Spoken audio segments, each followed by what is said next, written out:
దేవునికి మహిమ కలుగునగాక. ప్రభు పేరట మీ అందరికి వందనాలు, శుభాలు. మరణాత. బాగున్నారా? మీ అందరూ బాగున్నారని తలంచు మన ప్రభువును రక్షకుడైన యేసుక్రీస్తు పరిశుద్ధమైన నామములో శుభములు మీ అందరికీ తెలియపరుస్తున్నాను. ప్రియులరా, ఈ సమయంలో దేవుని వాక్యము నిమిత్తము ప్రార్థన చేద్దాం. దేవదేవునికి కృతజ్ఞతాస్తుతులు కూడా మనం చెల్లించేవారమై ఉన్నాం. ప్రార్థన. ఈ దినము దేవునికి మొరపెట్టుట. దావీదు ఏ రకమైన మొరపెడుతున్నాడు, దావీదు ఏ రకమైన ప్రార్థన చేస్తున్నాడు, ఈ విషయాలన్నీ కూడా బైబిల్ గ్రంథంలో మనం తెలుసుకుందాం. ప్రార్థన. సర్వ సృష్టిని నీతిని పరిపాలించుచున్న సృష్టికర్త నీ కొందనాలయ, సమయంలో నీ వాక్యమును బట్టి, నీ ఆలోచన బట్టి మమ్మల్ని బలపరిచి నడిపించుచున్న తండ్రి నీ స్తోత్రాలు. నాయన ఉదయ కాలం నుండి ఇప్పటి వరకు మరలా నీ యొద్దకు చేరే వరకు మమ్మలను కాపాడి బలపరిచి ఆదరించి ఆయుధపరిచిన మా ప్రభువా నీకు స్తోత్రాలు. ఈ సమయంలో నేను ప్రార్థిస్తుండగా, నేను కీర్తిస్తుండగా నీ ఆత్మ నడిపింపు, నీ సన్నిధి కాపుదలను నాకు మాకు అనుగ్రహించి నా జ్ఞానము నా తలంపులు మరుగు చేసి నాలో నీ ఉండి నిబిడలతో మాట్లాడని మీరును పరిశుద్ధులు, దేవదూతులు, శరేబులు, కరేబులు, 24 పెద్దలు, 4 జీవులు, 12 ఆత్మలిక ఆదరణ నీ బిడ్డలు అయిన వారికి అనుగ్రహించి నడిపించమని ఆత్మరూపుడును రక్షణకర్త అయిన దేవదేవుని నామమున ప్రతిమాలి ప్రార్థన చేయుచున్నాను పరమ తండ్రి, ఆమేన్. మన తండ్రి అయిన దేవుని సహాయము సదా మనకు తోడై ముందుకు నడిపించును గాక, ఆమేన్. ప్రభునందు ప్రియా దేవుని విశ్వాసులారా, దేవుని బిడలారా, ఈ సమయంలో దేవుని నిమిత్తము అనేకమైన విషయాల్లో ప్రార్థన నడిపింప కలిగి, ప్రార్థన విజ్ఞాపన కలిగి, ప్రార్థన విశ్వాసముతో మనము వేచువారిగా ఉండవలసిన వారమైనాం. ఎందుకు అంటే దేవుడు తన క్రియలను బట్టి, దేవుడు తన తలంపును బట్టి, దేవుడు తన ఆలోచన బట్టి నిన్ను నన్ను నడిపిస్తున్నాడు అనే విషయం మాత్రం మర్చిపోవద్దు. ఎందుకంటే సర్వోన్నతుడి స్థలములలో ఆయనకి ఇష్టలైన వారికి భూమి మీద సమాధానము కలుగును అనే మాటలు ఏ రకంగా రాయబడ్డాయో, ఏ రకంగా పిలువబడ్డాయో, ఏ రకంగా చెప్పబడ్డాయో అదే రీతిని మనము కలిగిన వారిగా ఉండాలి. ప్రియులరా, దేవుడు తన క్రియలను బట్టి, తన ఆలోచన బట్టి నిన్ను నన్ను బలపరుస్తున్నాడనే విషయం మాత్రం మర్చిపోవద్దు. ఈరోజు పాఠంలో ఇశ్రాయేలు ప్రజల పట్ల దేవుడు ఏ రకమైన ఆలోచన కలిగి ఉన్నారు.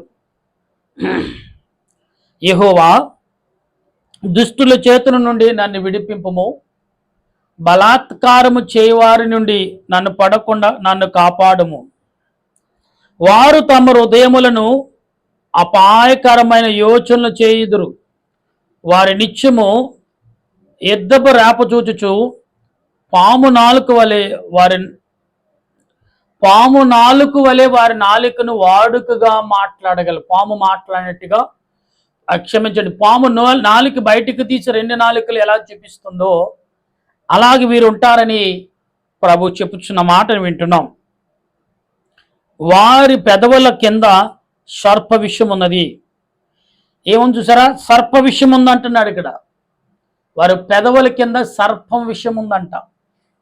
అంటే వారు ఎలాంటి వారు? సర్పము వంటి వారు అంటున్నాడు ప్రభు.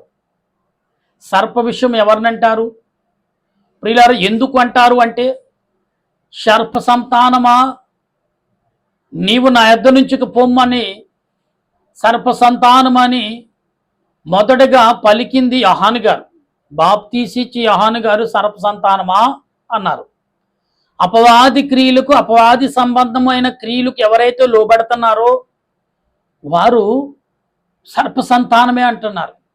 అవునండి, అపవాదికి, పాపానికి, శాపానికి ఏమంటే క్రియలకు, పాపలోకముకు, పాప తలంపులకు లోబడి బ్రతుకుతున్న వారందరూ కూడా సర్ప సంతానమే. ఎలా చెప్పగలుగుతున్నారండి? వాక్యం చెప్తుంది కదా ఇక్కడ. వారి నాలుగు పెదవుల కింద ఏముంటుందంట? ఏమండి మనం ఏమంటే విషం అంటాం.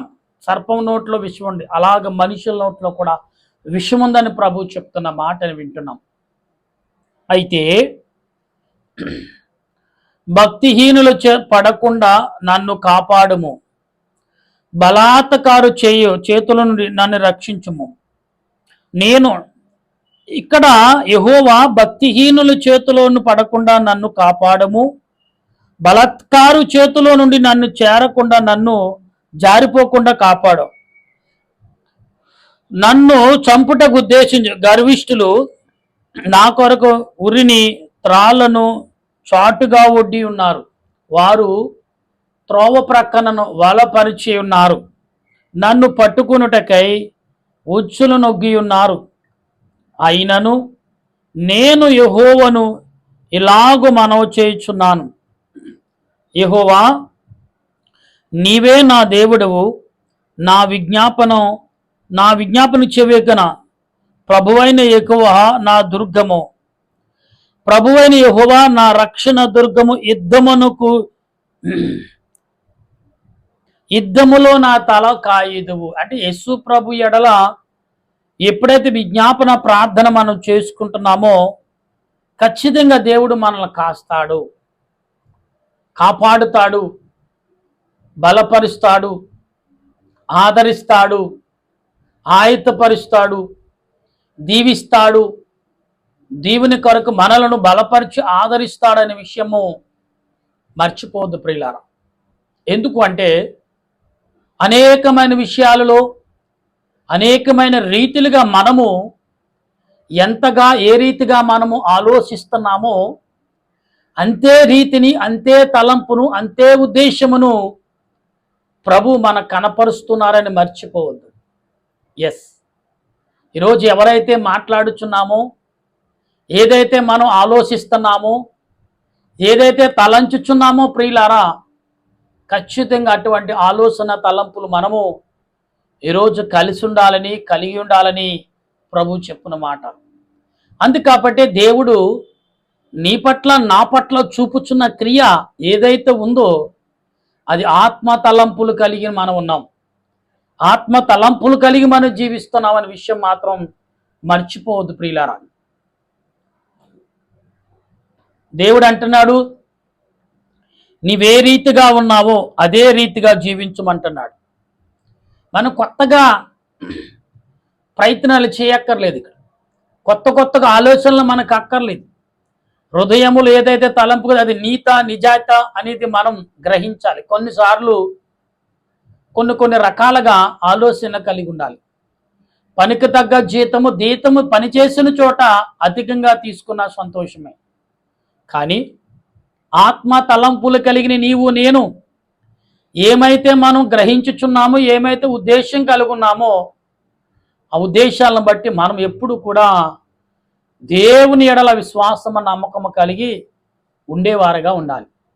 కనుక ప్రియులారా, దేవుడు ఈరోజు నీతో నాతో మాట్లాడుచున్నాడంటే ఆత్మ సంబంధమైన క్రియలు కలిగి, ఆత్మ సంబంధమైన ఉద్దేశాలు కలిగి నీతో నాతో మాట్లాడుచున్నాడు అనే విషయం మాత్రం మర్చిపోవద్దండి.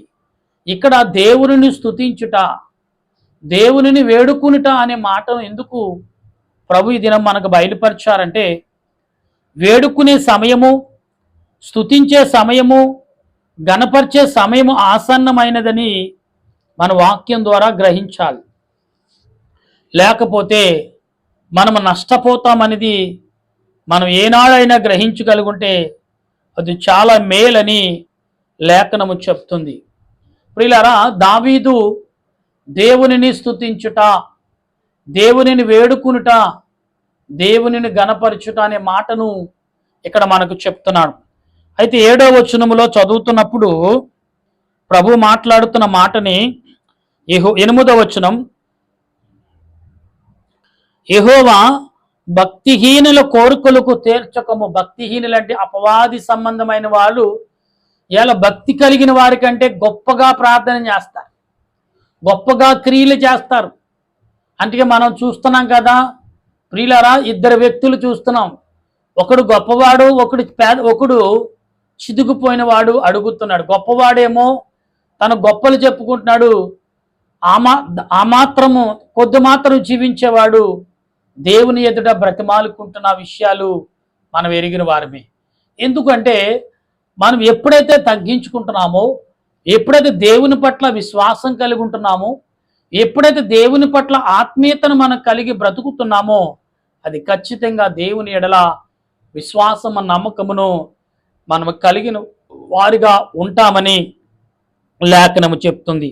అయితే వారు అతిశయించుకుంటున్నట్లు వారి ఆలోచనను కొనసాగింపకము. నన్ను చుట్టుకుని వారు తల ఎత్తుని ఎడల వారు పెదవులు చూడండి, నన్ను చుట్టుకునే వారి తల ఎత్తుకుని వారి తలను వారు చేటు తెచ్చునుగా కంటున్నా. అంటే ఎప్పుడైతే ఎవరినైతే బాధ పెడుతున్నానికి మనం సిద్ధపడుతున్నామో, అవతల వాడు ఏంటనుకుంటాడు, దేవుడు ఉన్నాడు కదా నా పట్ల, దేవుడు కార్యము చేసేవాడు ఉన్నాడు కదా, దేవుడు సర్వాధికారి అయినప్పుడు నేనెందుకు భయపడాలి, నేనెందుకు అతిశయపడాలి, నేనెందుకు అధైర్యపడాలనేది దావీదు గారు చెప్పుచున్న మాటను మనం వింటున్నాం. నా ప్రియమైన దేవుని విశ్వాసులారా, దేవుని సంగమా, దేవుని బిడ్డలారా, ఈ సాయంకాల సమయంలో ప్రభు నీతో నాతో మాట్లాడుచున్నాడు అనే విషయమును మర్చిపోవద్దు. ఎందుకంటే దేవుడు ఆత్మారూపుడు, ఆది సంపూర్ణుడు, ఆత్మను బలపరిచేవాడు, ఆత్మను వర్ధిల్లి చేసేవాడు ఆయన.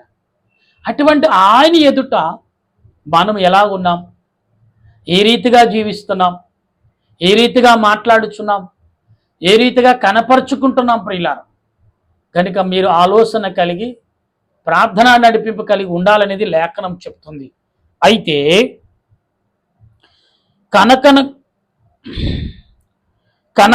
అంటే కలకలాడు నిప్పులు వారి మీద వేయబడును గాక,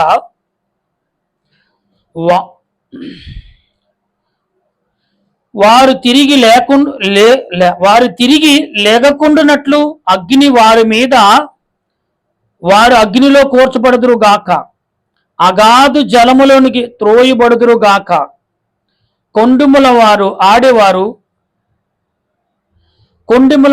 కొండెములు ఆడేవారు భూమి మీద స్థిరపడకుండా ఉండుదురు గాక. స్థిరంగా ఉండలేరు వాళ్ళు, ఉండకుండా ఉండుదురు గాక. అయితే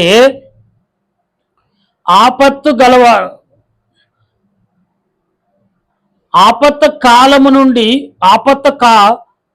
పడదోయే వారు కాకుండానట్లు వారిని పడదోరుగాక. బాధింపబడిన వారి పక్షాన దేవుడు యెహోవా యాజ్యము చేయనట్లు, అంటే యుద్ధము చేసినట్లు, నీకు ఆదరణ కలిగించినట్లు, నీకు సపోర్ట్ కలిగజేస్తాడు. యాజ్యం అంటే నీకు నేనున్నాను భయపడకు అనే విధానం ప్రభువు చెప్పుచున్నట్టుగా మనం చూస్తున్నాం. అయితే దరిద్రులకు ఆయన న్యాయము తీర్చునని నేను ఎరుగుదును. నిశ్చయముగా నీతిమంతులు నీ నామమునకు కృతజ్ఞతాస్తుతులు చెల్లించెదరు. యథార్థవంతులు నీ సన్నిధిని నివసించెదరు. ఇక్కడ ఈ 13 వచనాలు ఇక 140 వచనములో ప్రభు మాట్లాడుతున్న మాటలు మనం విన్నాం.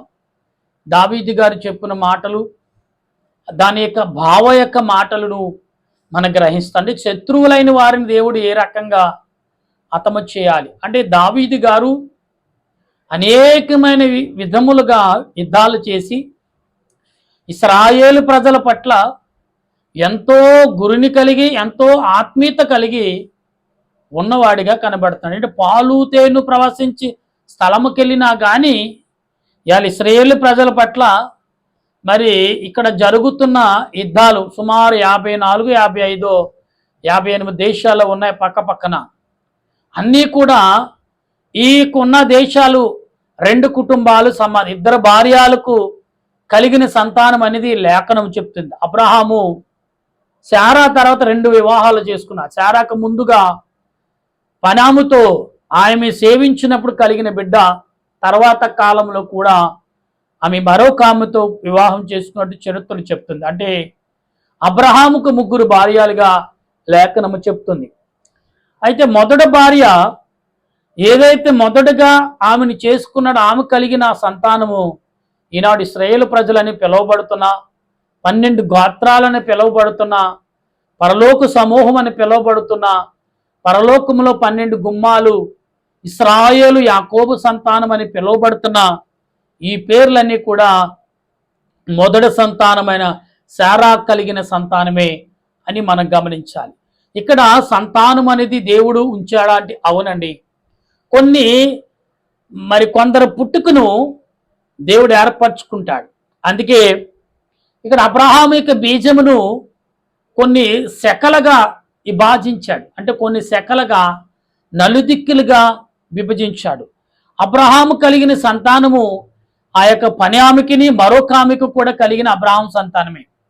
తల్లిలు వేరైనప్పుడు కూడా రక్తము అనేది అబ్రహాము యొక్క రక్తమే. కానీ వీరు మాత్రం అబ్రహాము దారిలో నడవలేదు. వారు ఈనాడు పిలువబడుతున్న, ఈనాడు వ్యతిరేకంగా చేయబడుతున్న వారందరూ కూడా సున్నత చేయబడిన, మరి చూడండి ముస్లిమ్స్ అని పిలువబడుతున్న వారై ఉన్నారు. ఇందులో ఆనోకు కాలముకు వచ్చినప్పటికీ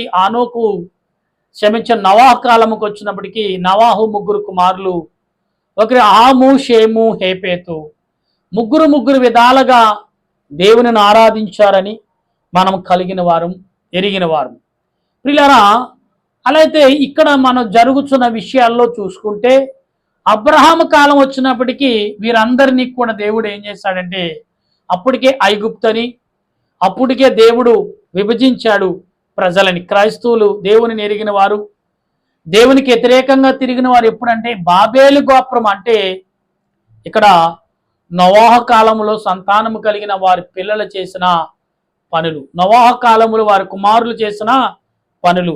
ఆనాడు కాలంలో ఏమండి వారు చేసిన పనులు చూసి దేవదూతలంట, రండి, ఇక్కడ బైబిల్ పాత నిబంధన గ్రంథంలో ఉంటుంది, రండి మనుషులతోనూ దేవదూతలు సేవగా చేసి బిడ్డలను కనిరి అనే భావము వింటున్న వారు వీరులుగా పుట్టి వీరులుగా వర్ధిల్లారనేది లేఖనము చెప్తుంది.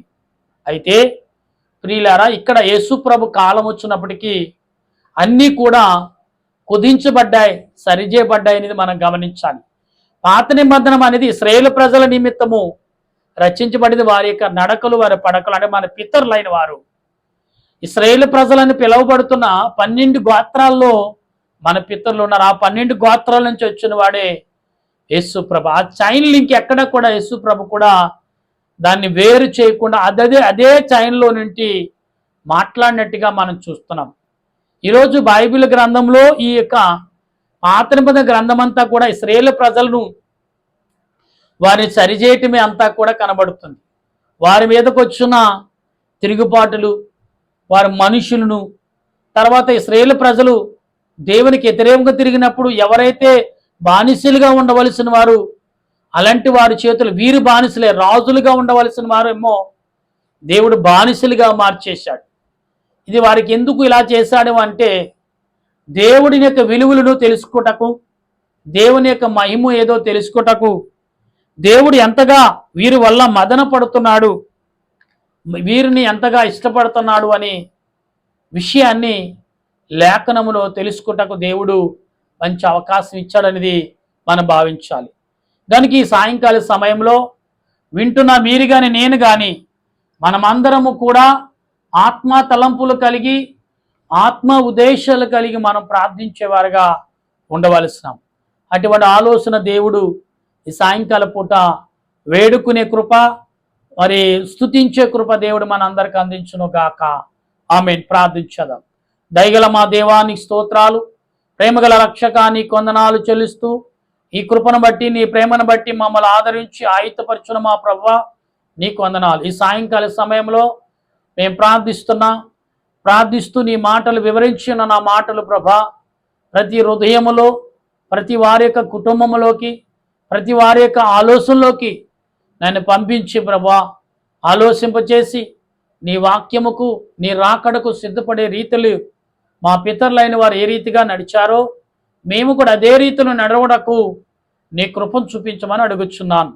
మరి ముఖ్యంగా నా దేశ పెద్దలను, నా దేశ నాయకులను, నా దేశంలో ఉన్న మిలిటరీ వారును, నా దేశంలో ఉన్న పోలీస్ శాఖ వారిని బట్టి నీకు స్తోత్రాలు. దీవించుము, ఆశీర్వదించును గాక ప్రభువా.